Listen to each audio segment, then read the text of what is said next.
ரம்யா, சொல்லுங்க. விருந்தினர் பக்கத்தோட இன்னைக்கு கெஸ்ட் யாருன்னு சொல்லிடலாமா? சொல்லிடலாமே. ரிங் ரிங் திரைப்படத்தின் இசையமைப்பாளர் வசந்த் இசைப்பேட்டை அவர்களே இன்றைய நம் விருந்தினர். Let's welcome music director Vasanth இசைப்பேட்டை.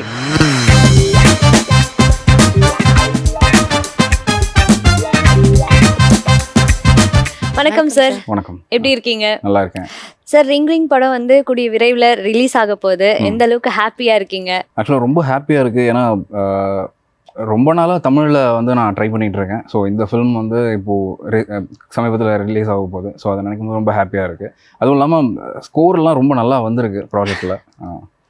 So ரொம்ப வெயிட் பண்ணிட்டு இருக்கேன் பார்க்கறதுக்கு, மக்களோட சேர்ந்து பார்க்கறதுக்கு. சார், உங்களுக்கு இப்போ இந்த படத்தோட ஆப்பர்ச்சுனிட்டி எப்படி சார் கிடைச்சிது? ஆக்சுவலாக நம்ம வந்து ஒரு யூடியூப் சேனல் ஒன்று வச்சுருக்கோம், இசைப்பேட்டை அப்படின்னு ஒரு சேனலில். ஸோ அதை பார்த்து வந்து ஒரு யூடியூப் வெப் சீரிஸ் வந்தது. அந்த வெப் சீரிஸில் ஒர்க் பண்ணவர் வந்து நம்ம சக்திவேல் சாருக்கு ஃப்ரெண்டு. ஸோ அவர் சொல்லி நமக்கு இந்த ஆஃபர் வந்தது. ஃபஸ்ட்டு சும்மா ஒரு சாம்பிள் ஒன்று பண்ணி காட்ட சொன்னாங்க. அது பண்ணி காமிச்சோன்னே அவங்களுக்கு ரொம்ப பிடிச்சி போச்சு. அதுவும் என்னோட ப்ரீவியஸ் ஒர்க்கும் அவங்க பார்த்துருக்காங்க போல இருக்குது. ஸோ அதை வச்சு சரி ஓகே ஒரு கரெக்டாக இருப்பாருன்னு சொல்லிட்டு நமக்கு இந்த வாய்ப்பை கொடுத்தாங்க. இந்த படத்துல வந்துட்டு எத்தனை பாட்டு கம்போஸ் பண்ணீங்க சார்? அண்ட் எந்தெந்த மாதிரி ஜானர்லாம் இருக்கு? ஆக்சுவலாக ரிங் ரிங்கில் வந்து ஒரு மெலடி சாங் ஒன்று இருக்குது. ஸோ அது வந்து அது ப்ரோமோ சாங் மாதிரி. அண்ட் படத்துலேயும் ஒரு சின்ன பிட் மாதிரி வரும். சாய் விக்னேஷ் பாடியிருக்காரு. அண்ட் மேஜராக ஃபில்மோட ஒரு இது வந்து ஸ்கோர் தான். ஸோ ஸ்கோரிங்க்கு தான் ரொம்ப இம்பார்ட்டன்ஸ் கொடுத்து பண்ணியிருக்கோம். சிங்கர்ஸ் வந்து எந்தெந்த ரெஃபரன்ஸ் எல்லாம் வச்சுருந்தீங்க சார்? யார் யார் ஆப்ஷன்ஸாக வச்சுருந்தீங்க இந்த படத்துக்காக? சக்திவேல் சாருக்கு வந்து சாய் விக்னேஷ் வந்து ஃப்ரெண்டு. ஸோ அவர் சொல்லும் போதே இவர் பாடினா நல்லாயிருக்கும் அப்படின்னு சொல்லதால அவர் மைண்டில் வச்சு தான் அந்த ட்ராக்கே பண்ணது. எந்த அளவுக்கு நீங்கள் சாட்டிஸ்ஃபைட் சார் அவங்க பாடினது? அண்ட் உங்களுக்கு எந்த அளவுக்கு கம்ஃபர்டபுளாக இருந்தது சாய் விக்னேஷ் அவரோட ஒர்க் பண்ணது? வந்து ரொம்ப கம்ஃபர்டபுள் எனக்கு. ஸோ அவர் ஸ்பாட்டில் வந்து நிறைய இன்புட்ஸ், அவரோட இன்புட்ஸ் நிறைய இருந்தது. அண்ட் நீங்கள் சாட்டிஸ்ஃபைட் ஆகிற வரைக்கும் விடாதீங்க, எதுவாக இருந்தாலும் பார்த்துக்கலாம் அப்படின்ற மாதிரி ரொம்ப ஃப்ரெண்ட்லியாக பண்ணார். அவர் அந்த ஸ்டேஜில் போயிட்டு கூட நமக்காக ஒரு இது பண்ணது ரொம்ப ஹாப்பியாக இருந்தது. நல்ல எக்ஸ்பீரியன்ஸாக இருந்தது அவரோட ஒர்க் பண்ணது. சார், இப்போ உங்களோட படம் வந்து ஃபஸ்ட்டு தமிழில் ரிலீஸ் ஆக போகுது இல்லையா? ஆமாம். ஸோ அதில் நீங்கள் வந்து ஒரே ஒரு சாங் தான் பண்ணியிருக்கீங்க. ஸோ அது வருத்தமாக இருக்கா இல்லை அது ஹாப்பியாக தான் இருக்கா? ஆக்சுவலாக எனக்கு வந்து ஸ்கோர் பண்ணுறது தான் பிடிக்கும். நான் சாங் நான் நினச்சேன் நான் என்னோட சேனலில் நான் எவ்வளோ சாங் வேணாலும் பண்ணிப்பேன். பட் ஸ்கோரிங் தான் ரொம்ப இன்ட்ரெஸ்ட் எனக்கு பண்ணுறது. ஆமாம். ஸோ அதனால இதில் ஒரே சாங்னாலும் பரவாயில்ல, கிடைக்கிறது பெரிய விஷயம். அதில் ஸோ அந்த மாதிரி நீங்கள் ஸ்போர்ட்டிவாக எடுத்துக்கிறீங்க? இல்லை, ஹாப்பி தான். ஸ்கோரிங் நான் சாட்டிஸ்ஃபைடு. ஸோ ஓகே, சாங் இல்லைன்னா கூட எனக்கு என்னோட ப்ரீவியஸ் ப்ராஜெக்ட் விருத்ரான்னு ஒரு ப்ராஜெக்ட் பண்ணேன். அதில் பாட்டு கிடையாது. ஸோ ஸ்கோரிங் மட்டும், பேக்ரவுண்ட் ஸ்கோர் மட்டும் தான். ஸோ அதில் தான் ஸ்ட்ராங்குன்னு நினைக்கிறேன். எத்தனை ஆப்ஷன்ஸ் வந்து கொடுத்தீங்க சார் டைரக்டர்ஸருக்கு லைக் இந்த ஸ்கோரிங்காக? ஸ்கோரிங்காக நிறைய ஒர்க் பண்ணோம். ஸோ ஃபஸ்ட்டு படம் ஃபுல்லாக நான் என்னோட ஐடியாலஜியில் போக சொன்னார். ஸோ அது ஒன்று பண்ணி கொடுக்கும்போது அதில் சில அவங்க நினச்ச மாதிரி இல்லை. ஸோ அதனால் அவர் ஒரு ஐடியாஸ் நிறைய இன்புட்ஸ் கொடுத்தாரு. பட் இண்டிபெண்ட்டாக விட்டார். நீங்கள் உங்கள் ஃபீல்டில் பண்ணுங்கள், உங்கள் படம் மாதிரி நினச்சி பண்ணுங்கள் அப்படின்ற மாதிரி சொன்னார். ஸோ அந்த மாதிரி பண்ணி ஸோ ஒரு சில சீக்வன்ஸ்லாம் 2-3 ட்ராக்ஸ் பண்ணிக்கிட்டே இருக்கிற மாதிரி இருந்தது. ஸோ ஆமாம் சார். அண்ட் இந்த படத்தில் எஸ்பெஷலி வந்து எந்த சீனுக்காக ஸ்கோர் பண்ணது ரொம்ப சேலஞ்சிங்காக இருந்தது? எனக்கு ரொம்ப மெமரபிளாக இருக்குது இதுக்கு நான் ஸ்கோரிங் பண்ணது அப்படின்னு. ஆக்சுவலாக அதில் வந்து ஒரு சீக்வன்ஸ் இருக்கும், விவேக் பிரசன்னாவோட சீக்வன்ஸ். அது சீன் சொல்ல முடியாது. அந்த சீன் வந்து பார்த்தீங்கன்னா எனக்கு ரொம்ப பிடிச்ச சீன். அது வந்து அது டார்க் ஹியூமர்னு சொல்கிறதா இல்லை த்ரில் காமெடின்னு சொல்கிறதான்னு தெரியல. அது செமையாக ஒர்க் அவுட் ஆயிருக்கும் சீனாக. ஸோ நான் வந்து அதை மியூசிக்கே இல்லாமல் விட்டாலே ரொம்ப நல்லாயிருக்கும். ஆனால் எதனா ஒன்று பண்ணுமேன்னு சொல்லி நான் ஒன்று பண்ணேன். அது ஒரே ட்ராக்லேயே அவங்க ஓகே பண்ணுறாங்க. அது எனக்கும் ரொம்ப ஹாப்பி. அது ரொம்ப நல்லா வந்திருக்கும் அது. ஸோ டீமில் எல்லாருமே ரொம்ப ஹாப்பி ஆனாங்க அந்த சீக்வன்ஸ்க்கு. சார், இந்த படத்துக்கு பேக்ரவுண்ட் ஸ்கோரிங்காக எந்த மாதிரி மூவிஸ்லாம் ரெஃபரன்ஸ் பண்ணீங்க சார்? ஆக்சுவலாக சக்திவேல் சார் வந்து எதாவது ரெஃபரன்ஸ்லாம் எதுவுமே பெருசாக சொல்ல, படத்துக்கு என்ன தேவையோ அதை பண்ணுங்கள், கொஞ்சம் ஸ்மூத்தாக சாஃப்டாக ஹேண்டில் பண்ணுங்கள் அப்படின்ற மாதிரி சொன்னார். ஸோ அதுபடி தான் நானும் போனேன். ரெஃபரன்ஸ் பெருசாக எதுவும் எடுக்கல. அண்ட் இப்போ வந்துட்டு மியூசிக் பண்ணணும்னா நிறைய வித்தியாசமான சவுண்ட்ஸ் எல்லாம் தேவைப்படுது. ஸோ நீங்கள் வந்து அந்த மாதிரி ஏதாவது யூஸ் பண்ணி ஏதாவது ட்ராக்ஸ் மியூசிக் போட்டிருக்கீங்களா? ஆக்சுவலாக ரிங் ரிங்கில் வந்து அந்த மூவிக்கு வந்து ஒரு எப்படி சொல்கிறது, ஆக்சுவலாக ஒரு வீட்டை சுற்றியே நடக்கிற மாதிரி ஒரு ப்ராஜெக்ட், ஒரு ஜானர் அது. அதனால் அந்த படத்துக்கு அது தேவைப்படலை. ஸோ ஃபிலிமுக்கு என்ன தேவையோ அதை பண்ணியிருக்கேன்.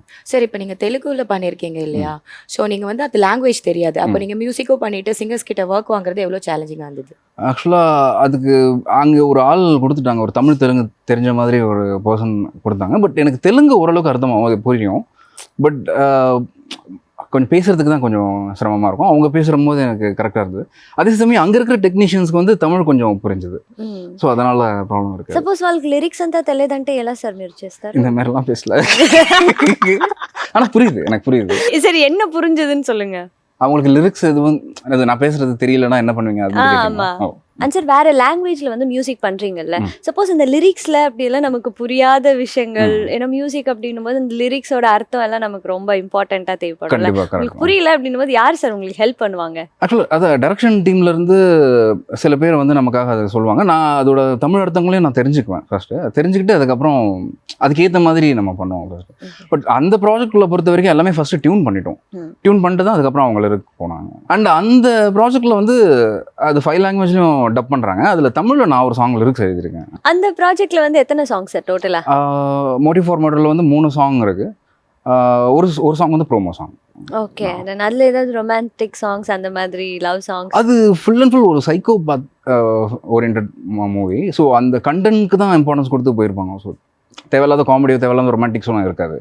ஸோ அந்த மாதிரி போகும். ஃபுல் அண்ட் ஃபுல் ஒரு டார்க் தான். சார் இப்படி வந்துட்டு உங்களுக்கு மதர் லாங்குவேஜ்னு பார்த்தா தமிழ் தான், டிஃப்ரெண்ட் லாங்குவேஜஸ்ல போய் ஒர்க் பண்ணி பார்க்குறீங்க. அப்போ உங்களுக்கு எப்படி சார் அந்த கம்ஃபர்ட் ஜோன் அதெல்லாம் வருது? உங்களுக்கு கஷ்டமா இல்லையா? ஓரளவுக்கு மியூசிக்ன்ற லாங்குவேஜ் தெரியுன்றதால கொஞ்சம் ஈஸியாக ஓ, இருக்கு. அந்த மாதிரி சொல்றீங்க. Okay, fine sir. நீங்க யார்கிட்டயாவது அசிஸ்டண்டா ஒர்க் பண்ணிருக்கீங்களா சார்? இல்லை, அசிஸ்டண்ட்டாக யார்கிட்டையும் ஒர்க் பண்ணதில்லை. பட் ராஜா சாரோட சாங்ஸ்க்கு வந்து நான் அசிஸ்டண்ட்டு. அவருக்கு தெரியாமலே அவர் எனக்கு குரு. அவருக்கே தெரியாம அவரு அவர் எல்லாருக்குமே குரு இல்லை. சரி சார், அவரோட பாட்டுலயே உங்களுக்கு பிடிச்ச ஒரு 2 லைன் எங்களுக்காக பாடி காட்ட முடியுமா? என்னோட சாங் பாடவா? Sure sir. அழகான நேரங்கள் நம்மை தீண்ட, அகலாத ஆசைகள் நிஜம் காண,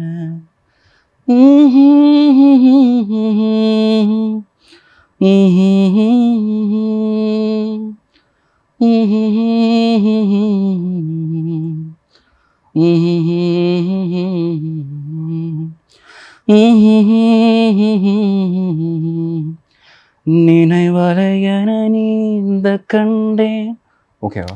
ஓ, தேங்க்ஸ். ஆக்சுவலாக நான் மெலடியே பாட மாட்டேன். நான் ஒரு மாதிரி டைட்டாக விஜயாண்டி சார் மாதிரி ஒரு மாதிரி அந்த மாதிரி சாங் பாடுவேன். பட் இந்த சாங் எனக்கு பர்சனலாக ரொம்ப பிடிச்ச சாங். அது அஃபிஷியலாக ரிலீஸ் ஆகல, அதுக்கு முன்னாடியே நான் பாடிட்டேன். பட் ரொம்ப சூப்பரா இருந்துச்சு. அப்படியே ரொம்ப நன்றி. மெஸ்மரைஸ்ட் ஆயிட்டோம். Oh, okay. இந்த பாட்டு எதுல சார்? நம்ம ரிங் சார் பாடுனது. Okay, done. Super sir. Waiting actually. Oh, okay. ஆக்சுவலாக அந்த சாங்கும் ரொம்ப ஒரு மாதிரி டெக்னோவாலாம் இருக்காது.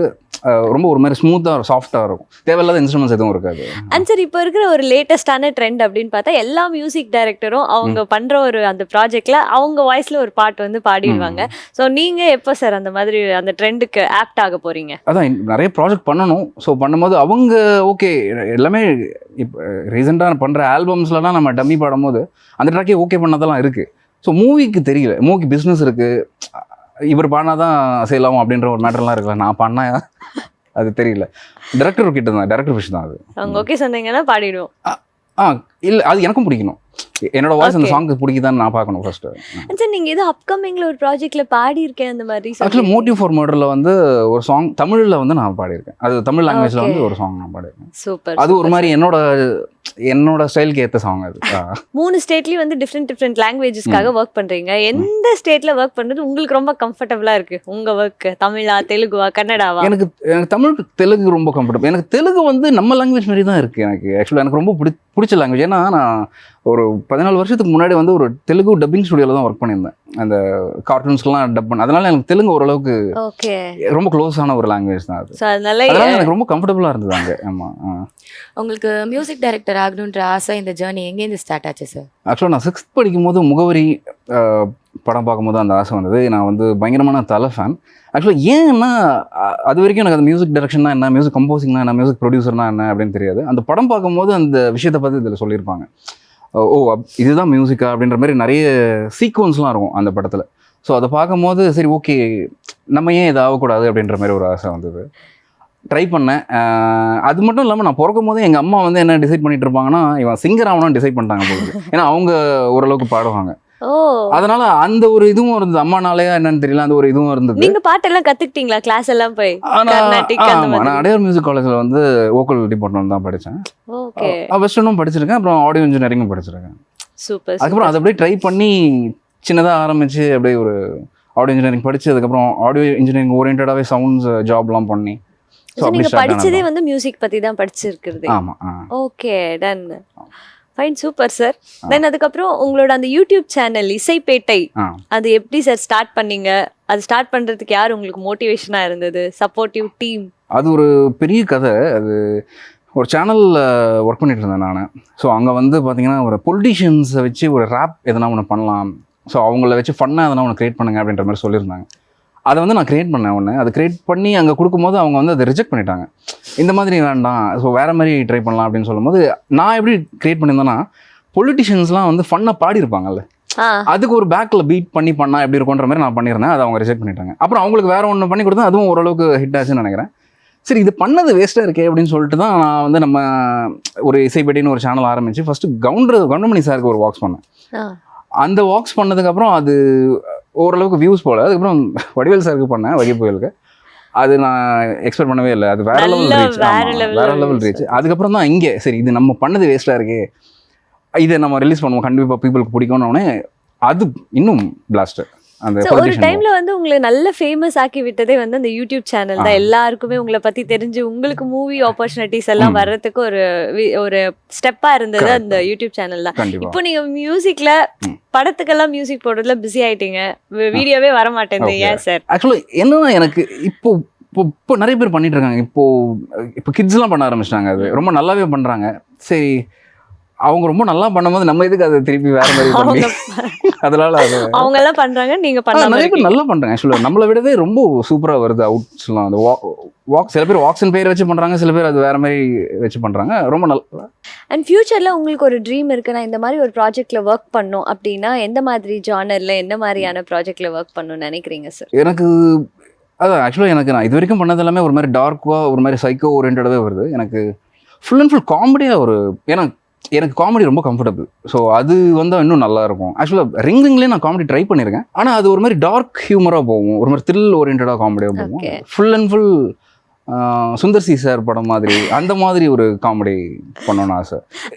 யாருமே பண்ணாத மாதிரி ஒரு காமெடியில் ட்ரீட் பண்ணலாம்ல. ஓகே சார், நிறைய வருஷமா வந்துட்டு மியூசிக் கூடவே இருக்கீங்க. லைக் படிச்சது, ஒர்க் பண்ணது, இப்போ வரைக்கும் உங்களுக்கும் மியூசிக்குமான ரிலேஷன்ஷிப் சக்ஸஸ்ஃபுல்லா போயிட்டு இருக்கு. உங்களுக்கு அந்த பாசிட்டிவா உங்களை மோட்டிவேட் பண்ற ஒரு விஷயம் அப்படின்னா என்ன சார்? உங்ககிட்ட இருக்க பாசிட்டிவான விஷயங்கள் மியூசிக் போடுறதுல அப்படின்னா என்னென்ன நீங்க பாக்குறீங்க? கூட ஃபேமிலி சப்போர்ட் பண்ணால் அவ்வளோதான். ஸோ அது எல்லாமே பாசிட்டிவாக வந்துடும். ஒய்ஃபும் பொண்ணும் தான் மெயின் காரணம். ஆமாம். இப்போ உங்களோட மியூசிக்கில் இப்போ இருக்க மியூசிக் டைரக்டர்ஸில் நான் இவங்களை பாட வைக்கணும்னு உங்களுக்கு இருக்க சாய்ஸஸ் யாரெல்லாம் சார்? எனக்கு யுவன் சார் ரொம்ப பிடிக்கும். அவரோட வாய்ஸ்க்கு பயங்கரமான ஃபேன் நான். அண்ட் யுவன் சாரே நம்மளோட வாக்ஸ்லாம் ஸ்டோரியிலலாம் வச்சுருக்காரு, அந்த கரகட்டகரன் வாக்ஸ்லாம் வச்சுருக்காரு. ஸோ அதெல்லாம் பார்க்கும்போது மாஸில் நம்ம அப்படின்ற மாதிரி ஹாப்பியாலாம் இருக்கும். ட்ரை பண்ணிட்டு இருக்கேன். இப்போ கேஎஸ் ரவிக்குமார் சாரோட ஒரு ப்ராஜெக்ட் ஒன்று அப்கமிங் ஒன்று பேசிகிட்டு இருக்கோம். அது யுவர் நெக்ஸ்ட்னு இன்ட்ரோ சாங் வந்து பாடுறதுக்காக ட்ரை பண்ணிட்டு இருக்கோம். பட் தெரியல. பாட்டு முடிச்சிட்டீங்களா சார்? எல்லா சாங்ஸும் கம்ப்ளீட்டடா? ஆக்சுவலாக அதில் 2 சாங் வந்து நாங்கள் முடிச்சிருக்கோம். அண்ட் தீம் மியூசிக் போயிட்டு இருக்கு.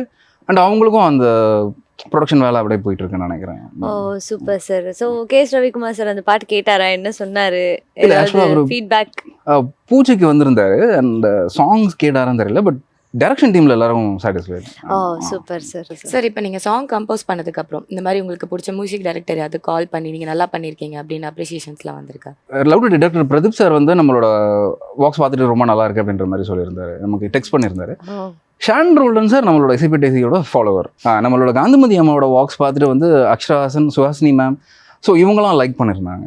ஸோ எந்த அளவுக்கு ஹாப்பியாக இருக்கு உங்களோட மியூசிக் ஜர்னி? ரொம்ப சக்ஸஸ்ஃபுல்லாக ஹாப்பியாக போயிட்டு இருக்கு. நீங்கள் என்ன ஃபீல் பண்ணுறீங்க? ஆக்சுவலாக ரொம்ப ஹாப்பியாக இருக்குது. பட் இது பத்தாது, இன்னும் நிறைய ப்ராஜெக்ட்ஸ்க்காக வெயிட் பண்ணிட்டு இருக்கேன். So waiting. சார் இப்போ உங்களுக்கு வந்து முகவரி சாங் பார்த்துட்டு ஒரு மியூசிக் டைரக்டர் ஆகணும்னு ஆசை இருந்துச்சு இல்லையா? ஸோ நீங்கள் யார்கிட்ட வந்து மியூசிக் கற்றுக்கிட்டீங்க? நான் வந்து ஆக்சுவலாக ஹெர்பர்ட்னு ஒருத்தர்கிட்ட வெஸ்டர்ன் கற்றுக்கிட்டேன். அப்புறம் ராவ்னு ஒருத்தர், அவர்கிட்ட வந்து கிளாசிக்கல் கற்றுக்கிட்டேன். ஆடியோ இன்ஜினியரிங் வந்து பார்த்தீங்கன்னா நம்ம ரஹ்மான் சாரோட சிஸ்டர் இஷ்ரத் மேம் அவங்களோட இன்ஸ்டியூட்டில் தான் படித்தேன். ஸோ அது ஆடியோ இன்ஜினியரிங் படிச்சதுக்கப்புறம் தான் ஒரு ஃபோக்கஸ் வந்தது, எப்படி ப்ரோக்ராமிங்னா என்ன, சீக்வன்சிங்னா என்னன்னு தெரிஞ்சுக்கிட்டேன். இப்போ உங்களுக்கு வந்து 2 ஆப்பர்ச்சுனிட்டி வருது. ஒன்று வந்து ஃபுல்லாக ஹாரர் ஃப்ளெஜ்டாக வருது, ஒன்று காமெடியாக வருது. ரெண்டுமே ஒரே நேரத்தில் வருது. நீங்கள் எதை சூஸ் பண்ணி? ரெண்டுமே பண்ணிட்டாங்க. ஏதோ ஒன்று தானே, எதை சூஸ் பண்ணி? ஒன்று தான் பண்ணணும். ஆமாம், அதெல்லாம் அசால்ட்டு மேட்டருங்க, ரெண்டுமே பண்ணலாம். அண்ட் அதே மாதிரி ஒரு பர்டிகுலர் ஸ்டேஜில் வந்துட்டு பார்த்தீங்கன்னா மியூசிக் டைரக்டர்ஸ் எல்லாம் கம்போஸ் பண்ணோம் அப்படின்னா ஒரு ஃபாரின் கண்ட்ரி எல்லாம் போயிட்டு அங்கே போனால் தான் நம்மளுக்கு நல்ல டியூனாக வரும், அந்த நேச்சர் லவ்வர் அதெல்லாம் சொல்லுவாங்க. உங்களுக்கு அந்த மாதிரி நான் இந்த கண்ட்ரிக்கு போய் மியூசிக் போட்டால் எனக்கு ரொம்ப ஹாப்பியாக இருக்கும் அப்படி இருக்கா சார்? எனக்கு ஆக்சுவலாக இப்போ இங்கே ஏதாவது இன்ஸ்ட்ருமெண்ட் கொடுத்தீங்கன்னா நான் கம்போஸ் பண்ணுவேன்.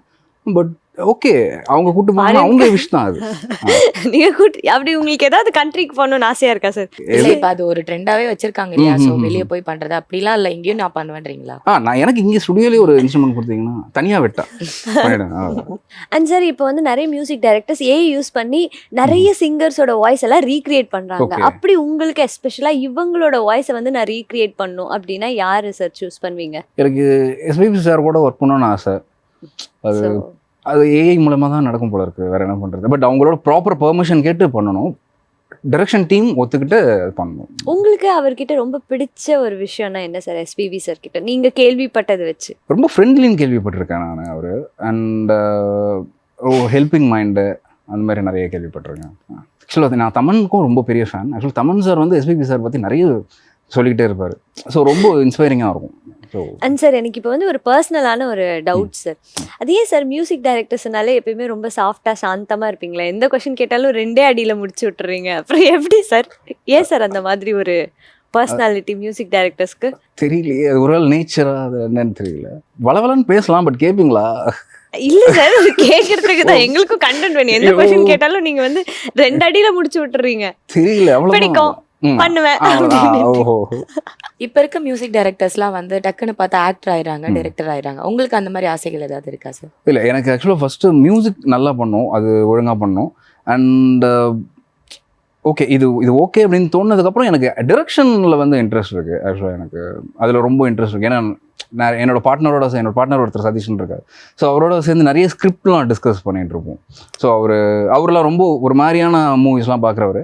அவர் வந்து சொல்லுவார், நீங்களா இதை யோசிச்சிங்க அப்படின்ற மாதிரிலாம் கேட்பாரு. ஸோ அந்த மாதிரி பண்ண டிஃப்ரெண்ட்டாக பண்ணுறதா இருந்தால் டிரெக்ஷனில் இன்ட்ரெஸ்ட் இருக்குது. அப்போ ஃபியூச்சரில் ஒரு டைரக்டராக பார்க்கலாம். ஃபஸ்ட்டு மியூசிக்கில் பண்ணிட்டு இருக்கேன், பட் பார்ப்போம். சார் ஆஃப்டர் இந்த சோஷியல் மீடியா ட்ரெண்ட் ஃபாலோவர்ஸ் இதெல்லாம் வந்துட்டதுக்கு அப்புறமா பார்த்தீங்கன்னா இப்போ காம்படிஷன் ஹெவியாக இருக்கு. வீட்டுக்கு வீடு கேமரா, வீட்டுக்கு வீடு ஆர்டிஸ்ட், அந்த மாதிரி இருக்காங்க. ஸோ எப்படி சார் இருக்கு? ஒரு மூவி ஆப்பர்ச்சுனிட்டி கிடைக்கிறது ஈஸியாக இருக்கா, இல்லை வந்து ரொம்ப கஷ்டப்பட்டு தான் ஒரு மூவி ஆப்பர்ச்சுனிட்டி கிடைக்குதா? ஆக்சுவலாக மியூசிக் டைரக்டர் இப்போ வந்து அவங்க அந்த சோஷியல் மீடியாவை ப்ராப்பராக கரெக்டாக யூஸ் பண்ணாங்கன்னா, நல்லா யூஸ் பண்ணாங்கன்னா கண்டிப்பாக நல்ல ஆஃபர்ஸ் வரும். தெரியல அது எப்படி எடுத்துக்கிறதுன்னு தெரியல. அதில் நல்ல விஷயங்களும் இருக்குது, சில ஏத்துக்காத விஷயங்களும் இருக்கு. சார் லைக் ஒரு சோஷியல் மீடியா இந்த மாதிரியான இப்போ எனக்கே இப்போ இன்ஸ்டாகிராமில் எதனா ஒரு என்னோட ஒரிஜினல் ஸ்கோர் பற்றி போடும்போது எனக்கே சில ஆஃபர்ஸ்லாம் வரும்.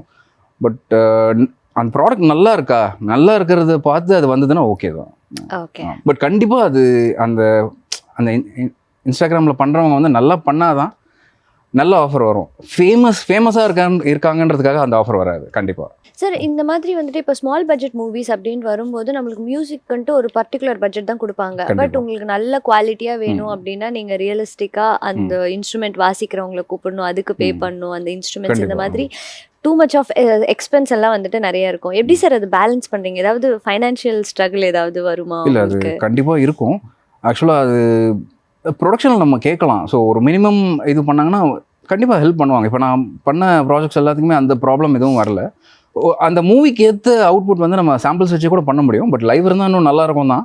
பட் அது ப்ரொடக்ஷன் கையில் தானே இருக்குது. ஸோ அவங்க பண்ணாங்கன்னா நல்லா இருக்கும் அப்படின்னு கண்டிப்பாக நல்லா இருக்கும். ஏதாவது ஒரு படத்துக்கு நீங்கள் இது வரைக்கும் ஒர்க் பண்ணி அதுக்கு பட்ஜெட் இல்லாமல் நீங்கள் ஏதாவது பண்ண விஷயங்கள் அந்த மாதிரி இருக்கா சார்? ஆக்சுவலாக அந்த மாதிரி நிறைய இருக்கு. பட் அந்த படத்தை வெளியே சொல்ல வேணாம்னு நினைக்கிறேன். இல்லை, நீங்கள் ஜஸ்ட் அந்த இன்சிடென்ட் சொல்லுங்க, என்ன நீங்கள் ஃபீல் பண்ணீங்க அந்த நேரத்தில்? ஆக்சுவலாக இருக்கு. நம்ம ப்ரொடியூசர் டைரக்டரோட உட்காந்து பேசும்போது ஒரு பட்ஜெட் சொன்னாங்க. ஆனால் அதுக்கப்புறம் வந்து சாங் கம்போசிங்லாம் முடிச்சதுக்கப்புறம் இல்லை இந்த பட்ஜெட்டே வேணாம், இந்த பட்ஜெட்டில் பண்ணணும்னு சொல்லும்போது அந்த இருக்கிறத வச்சு பண்ண முடியல. அந்த சாங்ஸ்க்கு அதில் ஒரு 6 சாங் இருக்குது. அந்த 6 சாங்குக்குமே ரொம்ப திணறிடுச்சு. அதுக்கப்புறம் நான் அந்த ப்ராஜெக்ட் பண்ணல. அது கம்ஃபர்டபுளாகவே இல்லை, பேட்டா கூட வரல. அதனால அது வேஸ்ட், அது பண்ணுறதே வேஸ்ட்டுன்னு தோணுச்சு. Okay sir. ஸோ ரிங் தாண்டி வேறு என்னென்ன அப்கமிங் ப்ராஜெக்ட்ஸ் எல்லாம் இருக்குது சார்? ஆக்சுவலாக ரிங்க்கு அப்புறம் வந்து கேஎஸ் ரவிக்குமார் சார் லீடாக பண்ணிட்டு இருக்க ஒரு ப்ராஜெக்ட் ஷெரீஃப் டைரக்ட் பண்ணுறாரு, யுவர் நெக்ஸ்ட், அது இருக்குது. அதுக்கப்புறம் தெலுங்குலேயே ஒரு மூவி ஒன்று பேசிகிட்டு இருக்காங்க. ஸோ அது இல்லாமல் நானும் ட்ரை பண்ணிட்டு இருக்கேன் ஒரு சில ப்ராஜெக்ட். என்னோட இண்டிபெண்டன்ட் சாங்ஸு உங்களை பார்க்கலாமா மறுபடியும் இசைப்பேட்டையில் வீடியோஸ் வருமா? இசைப்பேட்டையிலையா? இசைப்பேட்டையில் வந்து ஒரிஜினலாக பார்க்கலாம். ஒரிஜினல்ஸ் நிறைய வரும். ஓகே, ஆமாம், சிம்பிளாக வரும். Sir thank you so much sir. உங்களோட டைம் ஸ்பெண்ட் பண்ணிட்டு நாங்கள் கேட்ட எல்லா கேள்விகளுக்கும் ரொம்ப பொறுமையாக ரொம்ப சுருக்கமாக சூப்பராக பதில் சொன்னீங்க சார். அண்ட் உங்களோட அப்கமிங் ப்ராஜெக்ட்ஸ் எல்லாமே சூப்பர் டூப்பர் ஹிட் ஆகணும்னு சொல்லி ஜெயா டிவி சார்பாக வாழ்த்திக்கிறோம் sir. Thank you so much. Thank you so much.